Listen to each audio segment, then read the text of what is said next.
انہوں نے یہ کہہ کر لا علمی کا اظہار کیا کہ چونکہ شام کے بعد کوئی لاری نہیں چلتی اس لیے وہ شام کو ہی گھروں کو چلے گئے تھے۔ میں نے پوچھا کہ کیا انہیں معلوم ہے کہ رات اڈے پر اغوا کی ایک واردات ہوئی ہے اور ایک لاری ایک لڑکی کو لے کر گئی تھی؟ دونوں نے ایک دوسرے کی طرف دیکھا اور بیک وقت کہا کہ انہیں معلوم نہیں۔ میں ان پر زیادہ جرح نہیں کرنا چاہتا تھا کیونکہ میرے پاس اب قابل اعتماد شہادت آ گئی تھی۔ میں نے ان دونوں کو باہر بٹھا دیا اور اپنے ASI رگو ناتھ سے کہا کہ لاریوں کے اڈے پر جا کر تمام ڈرائیوروں کو لاریوں سمیت یہاں لے آؤ۔ اگر کوئی لاری باہر گئی ہوئی ہے تو ایک کانسٹیبل کو وہاں چھوڑاؤ۔ جوں ہی لاری آئے کانسٹیبل اسے تھانے لے آئے، اور کسی لاری میں سواریاں بیٹھی ہوئی ہوں تو لاری خالی کروا کر لے آؤ۔ اسے 3 کانسٹیبلوں کے ساتھ بھیج کر ہیڈ کانسٹیبل سے کہا کہ وہ قبولوں کو تھانے لے آئے اور کمالے بدماش کو ڈھونڈنے کا انتظام کرے۔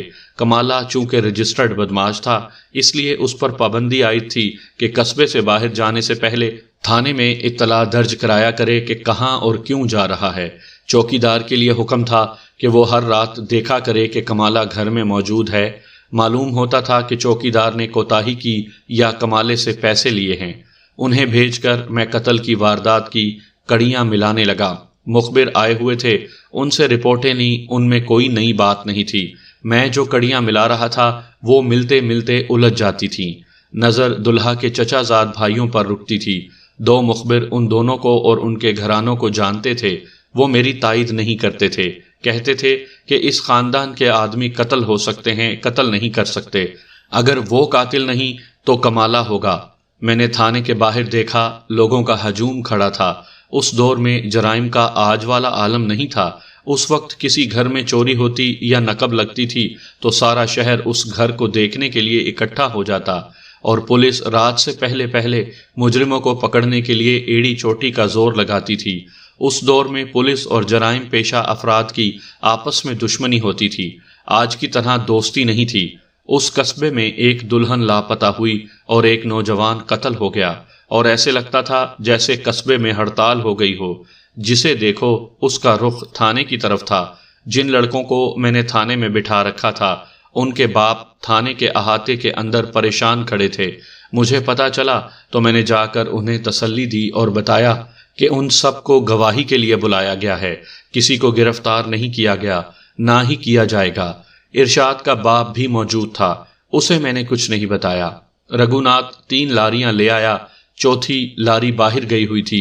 میں نے تینوں ڈرائیوروں کو اکٹھا کھڑا کر کے کہا، اگر جھوٹ بولو گے تو یہ لاریاں یہیں رہیں گی۔ پرسوں ترسوں رات کمالہ کس کی لاری لے گیا تھا؟ ایک ڈرائیور نے فوراً کہا، میری۔ کہاں لے گیا تھا یہ معلوم نہیں۔ ڈرائیور نے جواب دیا، آپ کو شاید معلوم ہوگا کہ کمالہ ڈرائیور بھی ہے، بدماش بھی۔ میں 2 آدمیوں کے ساتھ باہر چارپائی پر بیٹھا تھا، کمالہ دوڑتا آیا، اس نے مجھ سے لاری کی چابی مانگی۔ میں نے اسے کہا، کمالے یار دور نہ جانا اور کہیں مجھے پھنسا نہ دینا۔ اس نے کہا، دھوکہ فریب تمہارے ساتھ ہی کرنا ہے۔ میں نے ایک تانگے سے 3 آدمی اترتے دیکھے تھے۔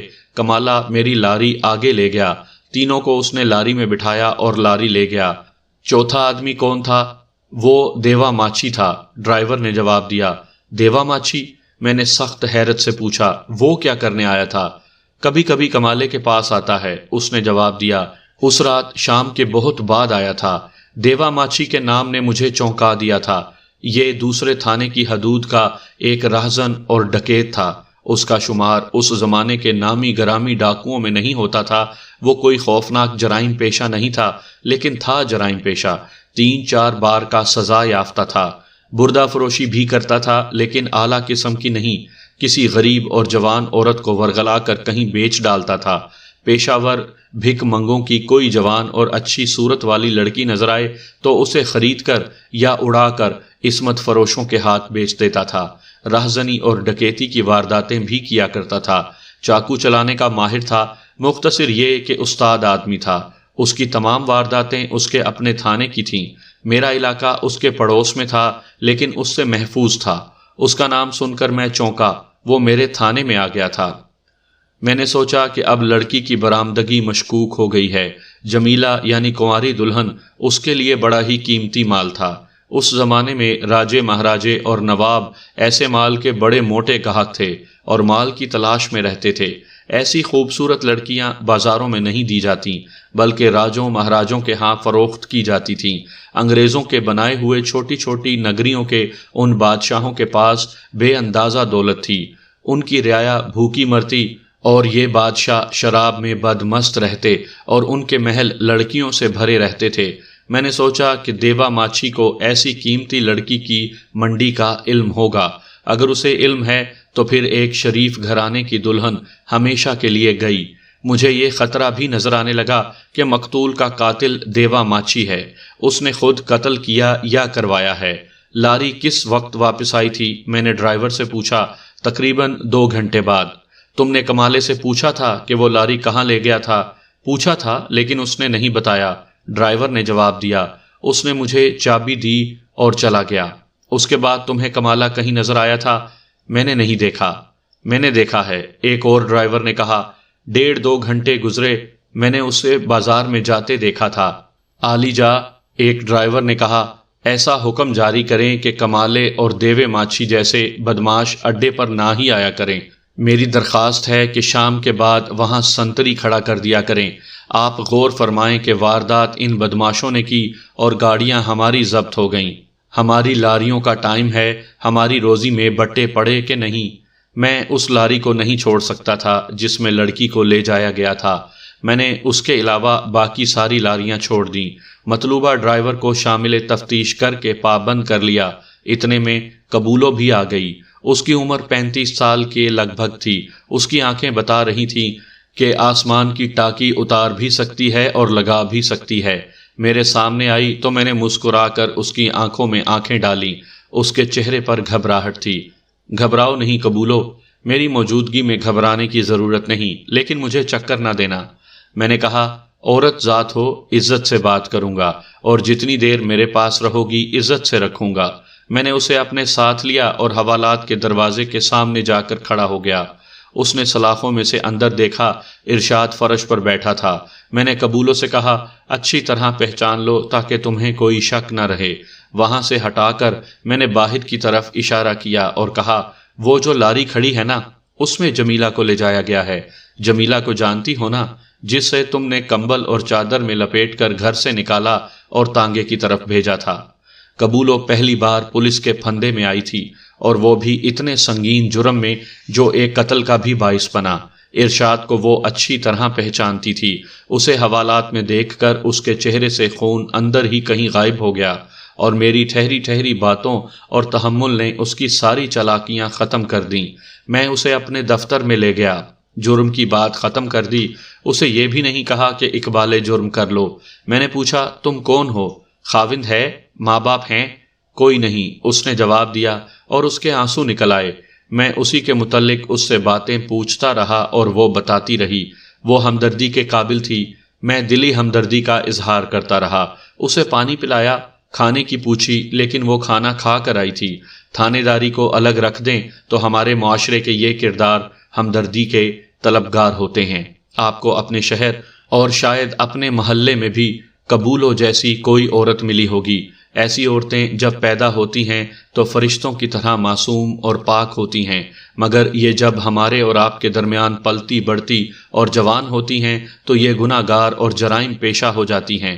پھر ہم انہیں اپنے گناہوں کا ذریعہ بھی بناتے ہیں اور انہیں گناہ گار کہہ کر دھتکار بھی دیتے ہیں۔ روزی رساں تو اللہ تعالیٰ ہے، لیکن ہم لوگ سمجھتے ہیں کہ قبولو جیسی عورتوں کے روزی رساں ہم لوگ ہیں، جن کے گھروں میں وہ کام کرتی اور جن کی اجرت پر وہ گناہوں کا ذریعہ بنتی ہیں۔ اگر یہ جرم تھا تو قبولو کا سب سے پہلا جرم یہ تھا کہ وہ غریب ماں باپ کے گھر پیدا ہوئی۔ ماں باپ محنت مزدوری کرتے اور عزت سے کھاتے اور رہتے تھے۔ قبولو کی شکل و صورت ذرا اچھی تھی، ماں باپ کے گھر رہی تو عزت سے رہی۔ وہ امیروں کی بیٹی ہوتی تو امیروں کے گھر میں رہتی۔ غریب تھی، اس لیے ایسے آدمی کے ساتھ باندھ دی گئی جو بظاہر کہیں ملازم تھا لیکن جواری اور شرابی تھا۔ اس آدمی نے قبولو کو اپنی ازدواجی زندگی نہ دی جس کے وہ خواب دیکھا کرتی تھی۔ خاوند کو جوئے، چرس اور دیسی شراب کے لیے پیسوں کی ضرورت رہتی تھی۔ اس نے قبولو کو مجبور کر دیا کہ وہ کوئی کام کاج کرے اور پیسے کمائے۔ اس نے ایک گھر میں اوپر کا کام لے لیا۔ چوتھے پانچویں سال خاوند کا دم اکھڑنے لگا۔ اس نے چرس اور شراب نہ چھوڑی، آخر چارپائی سے لگ گیا۔ 3 سال قبولوں نے گھروں میں کام کر کے اس کی خدمت کی۔ اس دوران قبولوں کے ماں باپ مر گئے، 2 بچے پیدا ہوئے اور وہ بھی مر گئے۔ ایک کھاتے پیتے گھرانے کی ایک جوان لڑکی نے ایک آدمی کی طرف پیغام بھیجنے کے لیے اسے استعمال کیا اور پیسے دیے۔ یہ غلط قسم کی محبت تھی جس میں قبولوں کو رابطے کا ذریعہ بنایا گیا۔ اسے اجرت کی ضرورت تھی، وہ مل رہی تھی۔ وہ گنوار اور حاجت مند لڑکی تھی، اس نے مذہب اور اخلاقیات کی کوئی کتاب نہیں پڑھی تھی۔